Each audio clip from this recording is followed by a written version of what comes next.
Fighting games are taking over the entire gaming industry on the same exact day. Mortal Kombat DLC expansion is releasing an additional story and Combat Pack 2, but even if you're not purchasing, you're still going to get tons of updates, including animalities, cameo brutalities, gameplay patches, and more. Street Fighter also has Terry coming on board as DLC and updates also that include V Rivals, the huge improvements already, and I'm sure they're going to add additional patches. Tekken 8 also is releasing Heihachi gameplay trailer along with a Tekken talk. And if they're following that same ritual, then there's going to be some surprising announcements going down on top of the most anticipated return. One of the greatest eras we've seen in fighting games possibly ever, in my opinion. And I'm excited. When it comes to the big three, it's always going to be Mortal Kombat, Street Fighter, and Tekken. Not necessarily in that order, but the big three, although can be a mixed bag with Mortal Kombat, respectfully so, right?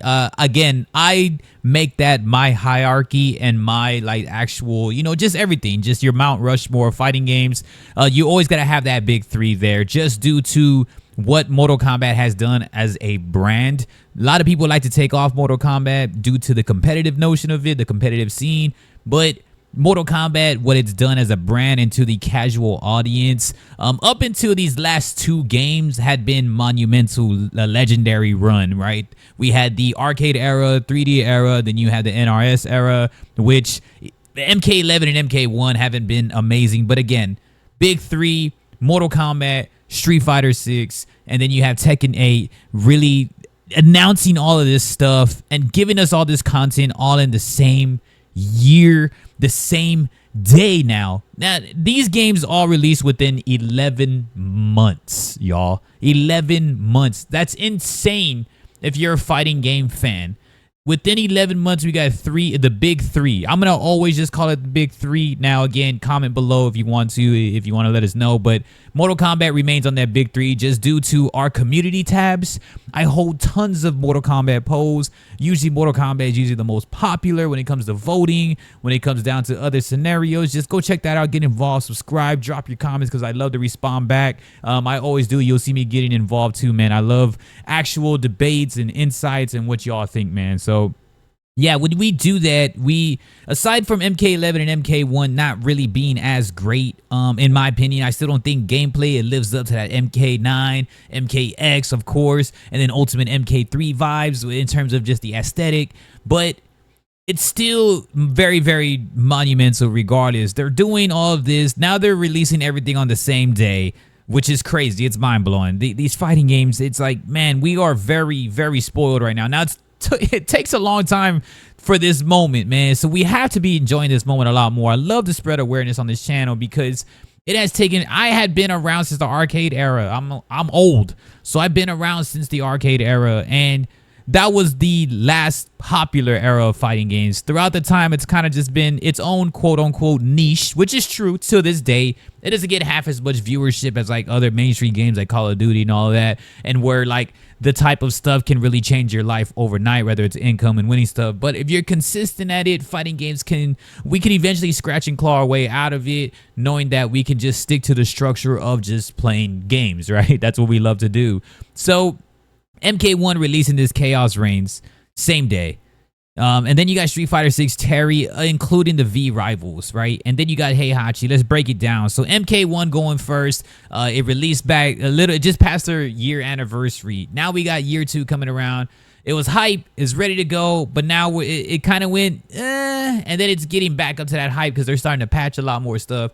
It's the cameo system era right now, at least for this like installment for the next 4 years. So we're all still figuring it all out together, and I feel that content-wise, MK1 has done amazing, and so I am very, very excited for what they're doing because I don't know, it's just, it can be dull at times, but for some reason, a lot of people still love it. Can you imagine if Mortal Kombat 1 was doing what Capcom is doing right now and listening to the audiences like fully and wholeheartedly and delivering the content? It would be so insane. That's why it's really important for you all to be commenting, and trust me, go check out the other videos, check the receipts, man. I do respond. It's important for you all because our videos do hit that algorithm when y'all are helping, and maybe like devs can check it out and be like, man, like this is what they really want. You know what I mean? So if Mortal Kombat could continuously listen to the community, it could be a damn good game, because there's great content now. The content's there, right? Some people are not going to like gender swaps, kind of the restructuring of the story. I don't mind a fresh story. I don't mind any of that.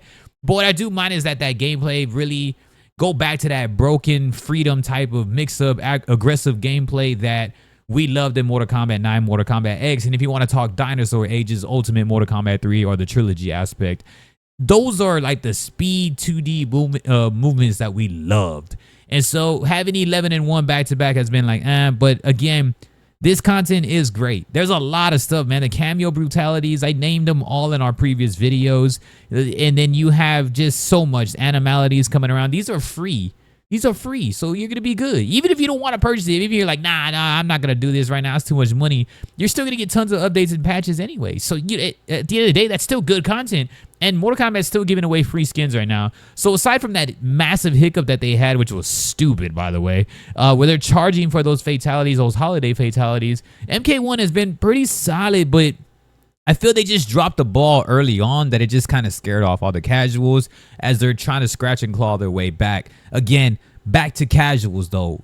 Not an identity crisis. Get back to the casuals, and I feel that this is going to be an amazing release for MK1. Again, probably not up to the par when they sold those millions of copies early on, because it did feel like the game that we're actually getting now is what we thought was going to happen at launch, and what people always troll all day, like, oh, MK1's still in beta mode after a year. Finally, it's leaving the beta mode. You know, we don't want to jinx it, but hopefully. But yeah, that's just MK1. The content's going to be good. If you don't want to purchase it, there's still going to be tons of updates.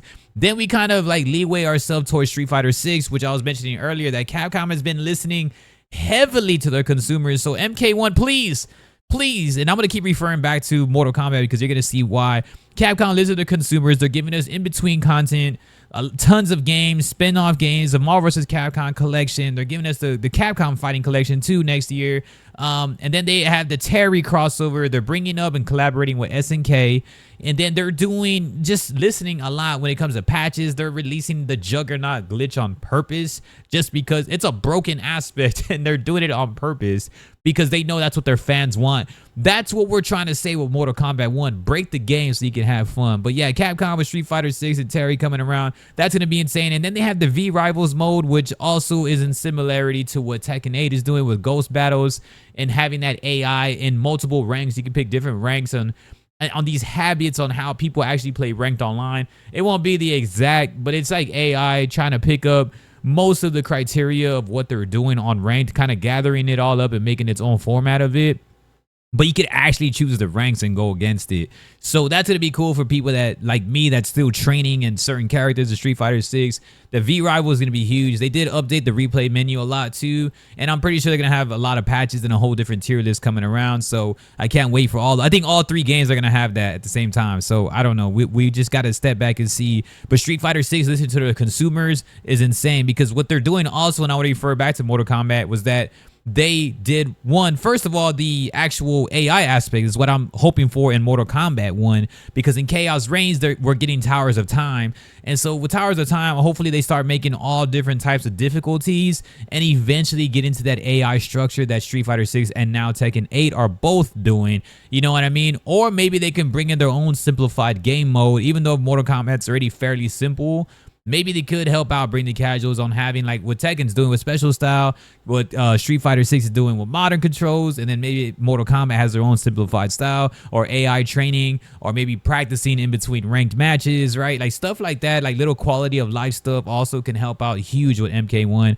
But another thing that I also want to mention with MK1 is that with Street Fighter 6, they're actually taking off a lot of games that are delisted, and they're bringing them back, like Ultra Street Fighter 4, Street Fighter Tekken. Those are games that, you know, obviously it was nice for those games. I know Street Fighter Tekken got a lot of heat, but still, like, it's the overall aspect of it. These games were delisted completely, and so they're making them active on Steam pretty soon once again. And so I'm hoping that Mortal Kombat takes note of that also, like all this in-between content that they're doing. Like Mortal Kombat could make a Mortal Kombat collection. They could also put up a D-list, you know, the MK9, take it away from D-list, finally make it active, because MKX is always talked about as one of the greatest games now, but it's because Mortal Kombat 9's not even like, you can't get it anywhere. Of course, everybody's going to say MKX because you can literally just buy it right now. So hopefully MK can work on a collection pretty soon, maybe add some Shaolin monks, just add its own thing. And I've talked about this plenty of times because I am passionate about Mortal Kombat. Please look at what Capcom's doing. So Capcom bringing that Street Fighter 6,